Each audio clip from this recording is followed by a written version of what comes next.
Hello friends, உங்கள் எல்லாரையும் rainbow கிச்சனுக்கு வரவேற்கிறேன். இன்றைக்கி நல்ல கறி குழம்பு சுவையில் வெள்ளை கொண்டக்கடலை குழம்பு எப்படி செய்யலான்னு பார்க்கலாம்.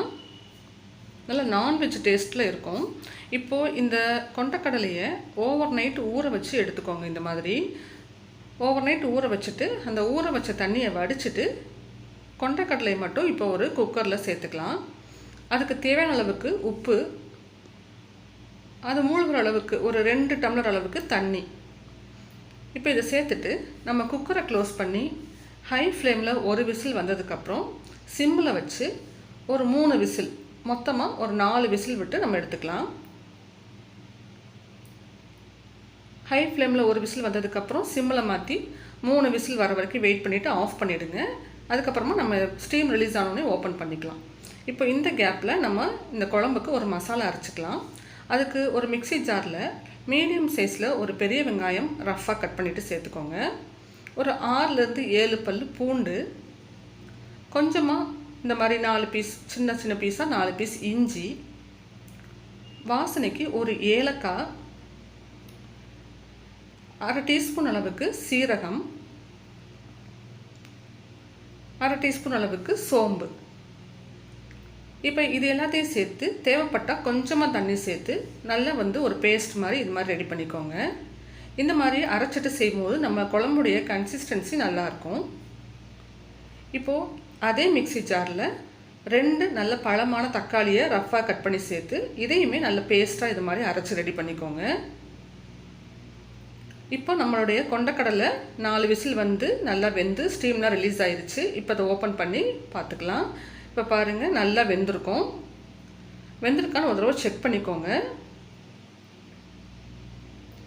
நீங்கள் கையில் எடுத்து அழுத்தி பார்த்தீங்கன்னா நல்லா இந்த மாதிரி மாவு மாதிரி நல்லா மசிஞ்சு வரணும்.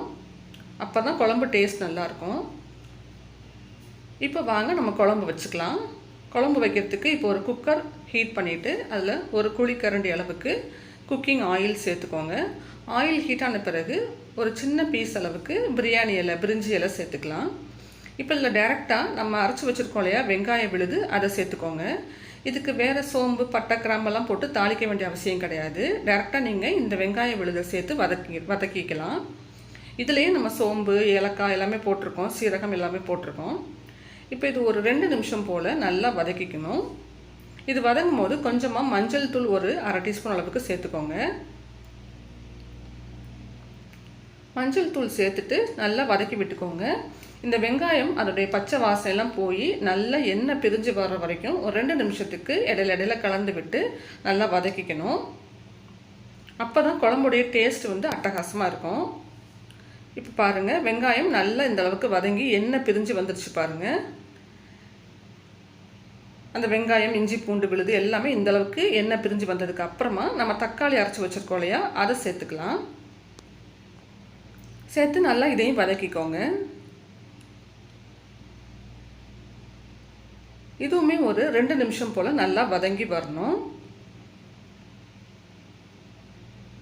தக்காளி ஓரளவு நல்லா வதங்கி கொதித்து வர ஆரம்பிக்கும் போது உங்கள் காரத்துக்கு தேவையான அளவுக்கு தனி மிளகாய் தூள் சேர்த்துக்கோங்க. நான் இன்றைக்கி ஒரு 2 டீஸ்பூன் தனி மிளகாய் தூளும் 3 டீஸ்பூன் அளவுக்கு மல்லித்தூளும் சேர்த்துருக்கேன். நீங்கள் ஒரே இதாக குழம்பு மிளகாய் தூள் மாதிரி வச்சுருந்தீங்க அப்படின்னா 3லேருந்து 3.5 டீஸ்பூன் அளவுக்கு சேர்த்துக்கலாம். இப்போ மிளகாய் தூளும் மல்லித்தூளும் சேர்த்துட்டு திரும்ப இதை ஒரு தடவை நல்லா வதக்கி விட்டுக்கலாம். இந்த அளவுக்கு நல்லா வதக்கிக்கணும். வதங்கினதுக்கு அப்புறமா நம்ம இது லேசாக எண்ணெய் பிரிஞ்சு வர அளவுக்கு வதக்கிக்கணும். ஒவ்வொரு பொருளும் சேர்த்து நல்லா வதங்கின பிறகு நீங்கள் அடுத்தடுத்த பொருள் சேர்த்திங்கன்னா தான் நல்லாயிருக்கும். இப்போது இது நல்லா எண்ணெய் பிரிஞ்சு கொதிக்க ஆரம்பிச்சிருச்சு பாருங்கள். இந்த டைமில் நம்ம வேக வச்சுருக்கிற அந்த கொண்டக்கடலையை அந்த வேக வச்ச தண்ணியோடையே சேர்த்து இதில் சேர்த்துக்கலாம். சேர்த்து நல்லா ஒரு தடவை கலந்து விட்டுட்டு உங்கள் குழம்புடைய கன்சிஸ்டன்சி பார்த்துட்டு நீங்கள் தண்ணி சேர்த்துக்கோங்க. ரொம்ப தண்ணியாக இருந்தால் நல்லா இருக்காது. இந்த குழம்பு ஓரளவு திக்காக இருந்தால் தான் நல்லாயிருக்கும். அதனால 1 டம்ளர் மட்டும் தண்ணி இப்போ நான் சேர்த்து மிக்ஸ் பண்ணிக்கிறேன். இதுக்கப்புறமா ஒரு 2 சில்லு மட்டும் தேங்காய் மிக்ஸி ஜாரில் சேர்த்து நல்லா நைஸான பேஸ்ட்டாக அரைச்சிட்டு சேர்த்துக்கலாம். ரொம்ப அதிகமாக சேர்க்க வேண்டாம், ரொம்ப கம்மியான அளவு சேர்த்தா போதும். இப்போ தேங்காய் விழுதை சேர்த்துட்டு இதையும் நல்லா மிக்ஸ் பண்ணி விட்டுடுங்க. உப்பு செக் பண்ணி பார்த்துக்கோங்க. ஏற்கனவே நம்ம கொண்டக்கடலை வேக வைக்கும் போது உப்பு சேர்த்துருக்கோம். அதை செக் பண்ணி பார்த்துட்டு இப்போ இந்த குழம்புக்கு தேவையான அளவுக்கு உப்பு இதில் சேர்த்துக்கோங்க. கடைசியாக மீடியம் சைஸில் 2 உருளைக்கிழங்கு தோல் சீவிட்டு கொஞ்சம் பெரிய பெரிய பீசஸாக கட் பண்ணி அந்த உருளைக்கிழங்கையும் இதில் சேர்த்துக்கலாம். சேர்த்து ஒரு தடவை கலந்து விட்டுட்டு இப்போது இது கொதி வர ஆரம்பிக்கும் போது குக்கரை க்ளோஸ் பண்ணி ஹை ஃப்ளேமில் ஒரு விசில், அப்புறம் சிம்மில் மாற்றிட்டு ஒரு விசில், மொத்தமாக 2 விசில் மட்டும் கொடுத்து எடுத்திங்கன்னா சூப்பரான குழம்பு ரெடி ஆகிடும். ஏற்கனவே நம்ம கொண்டக்கடலை வேக வச்சுருக்கோம் அப்படிங்கிறதுனால இப்போ 2 விசில் மட்டும் கொடுத்தா போதும். கொண்டக்கடலையும் குழையாமல் இருக்கும், நமக்கு உருளைக்கிழங்கு கரெக்டான ஸ்டேஜில் வெந்திருக்கும்.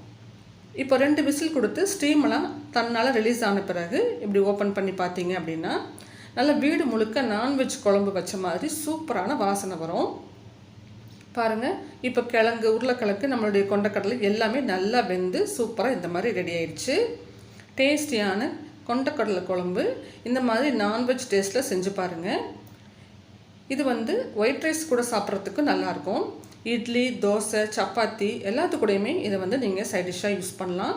ரொம்ப டேஸ்டியான இந்த வெள்ளை கொண்டக்கடலை குழம்பு ட்ரை பண்ணி பார்த்துட்டு உங்களுக்கு பிடிச்சிருந்தால் லைக் பண்ணி ஷேர் பண்ணுங்கள். நம்ம சேனலையும் சப்ஸ்கிரைப் பண்ணிக்கோங்க. தேங்க்யூ.